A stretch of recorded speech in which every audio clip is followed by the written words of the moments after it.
Hi there. In this video, we'll be covering how to write a book for the first time.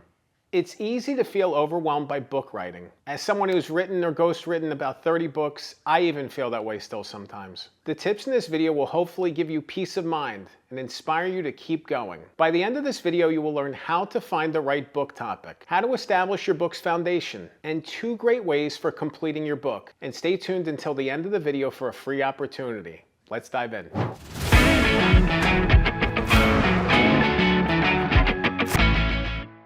First thing I want you to do in this video is to pat yourself on the back for even thinking about writing a book, for wanting to write a book, for wanting to do something big, something awesome, to challenge yourself in this way. I think it's awesome that you're attempting this. I love the fact that you want to write a book, and I love the fact that even though this is the first time doing it for you, this is something new for you, you're ready to jump in. The fact that you found this video tells me that you're interested in pursuing this and taking this seriously, and I applaud you. I think it's an awesome thing. Now that you have all this enthusiasm and you want to write a book, you have to figure out what the book is about.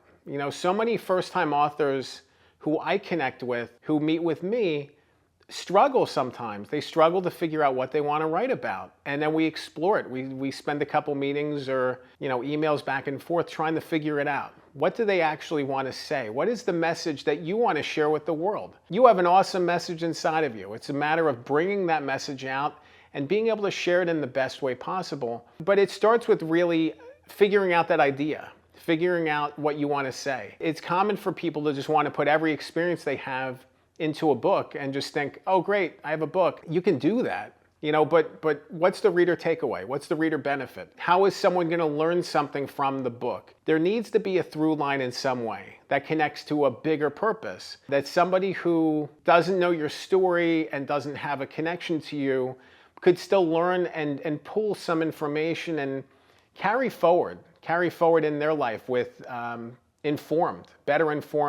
better prepared to face the world. That's really what you want to think about. On top of that, there's so many books, and this is one of the things that really drives people away from finishing their book. They have this idea, they want to write a book, but how does it fit in the marketplace? They do research and they recognize that there's other books that are already written on these topics.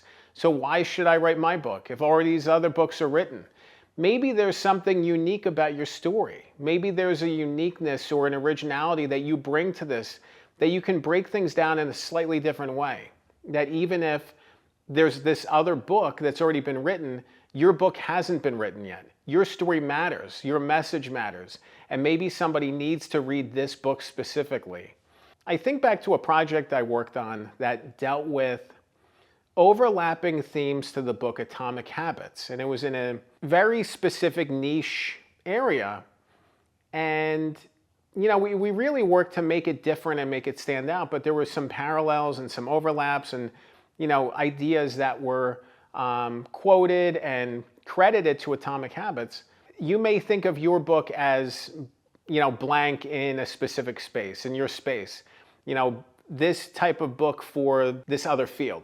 It's great to be able to have that elevator pitch handy where you can really burrow down on what your story is, even how it relates to other books in the marketplace. Maybe it's a little bit different. Maybe it has a different connotation. Maybe it approaches a topic differently. Maybe it takes these age-old concepts and sorts them around in a new way. There's this feeling that every story has been told before, but your story hasn't been told yet, or it hasn't been told by you. So here's your chance to really figure out how it connects, how it translates in the marketplace. By doing that work, by researching what other books are out there, you can then position yourself to make your book unique and stand out and be different. Because you don't want it to be just like everything else that's already been written. You want it to be new. You want it to be fresh. You want it to be original. Since this is your first book, I really want you to burrow down on doing foundation work at the start of your project. Foundation work is going to help you build a strong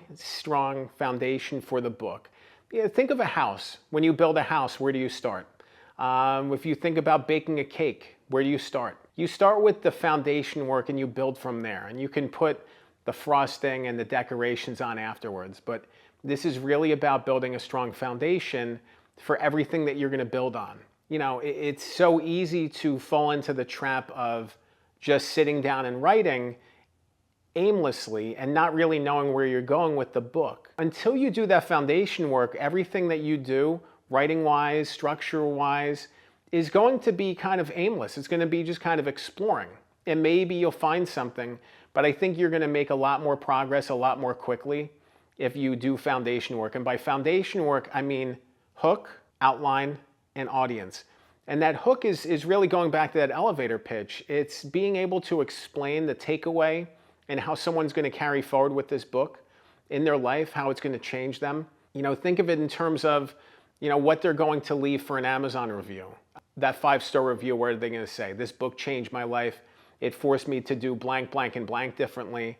It was really helpful blank ways. You want to be able to fill in those gaps for them, but you want to understand what your book is about and how it's going to help somebody. Then you want to figure out the outline, the structure, the way it's set up. In order to carry that hook forward, that message forward to the end, you need to have the right system and process in place in the book to be able to carry the reader forward from the beginning of the book to the end of the book. An audience is really just tapping into who your reader is, who your ideal reader is, and understanding, what their background is, what their education level, their reading level, the things they're interested in. All those things are going to play a factor in the type of book you write. Basically, the higher the reading level for your audience, the higher the reading level that you're going to write to. All these little things that you do with the writing is going to factor into the reader journey. Because if you write a book that's too below their level, they're going to be frustrated. And if you write a book that's above their level, far above their level, they're going to get frustrated too.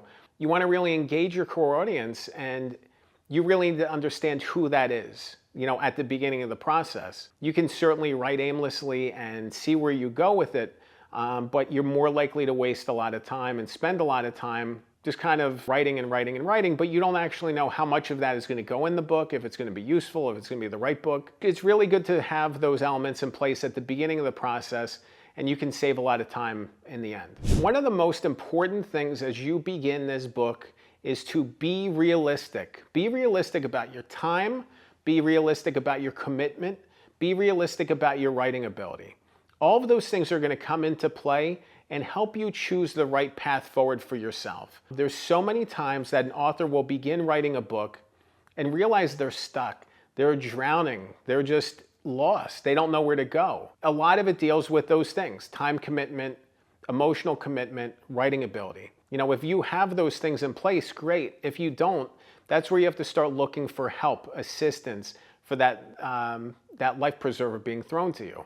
And that life preserver comes through in writing coaches and ghostwriters. Those are really the two types of roles that can help you the most when you're writing a book. I've worked in both roles, and they're thrilling. It's so much fun to be able to help somebody bring their story forward, to unlock their message, and to help them tell the most refined and the best story possible. It's really not easy when you're going through the process of writing your first book. You probably don't know a lot of things about the writing process itself. When I first started ghostwriting 5 years ago, I wasn't aware of a lot of things. The path to publication, for example, how the editing process worked, what happens after the writing's done. There's so many things that, as a first-time author, you might not know about, and it's great to be able to connect with people who know these things and can steer you forward in clarity and understanding, people who've been there and people who have lots of book experience.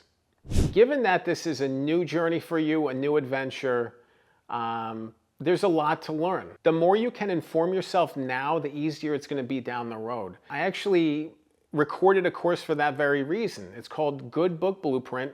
Just head to goodbookblueprint.com. You can click the link below. I recorded the course with a friend and collaborator of mine, Nate Woodbury, and we talked all about the entire writing process from beginning to end. Coming up with an idea, writing, tips for staying on track, accountability, the path forward to publication, promoting your book, even building a funnel underneath your book to get the most out of it. There's so many things that you can learn and should learn as you embark on this journey.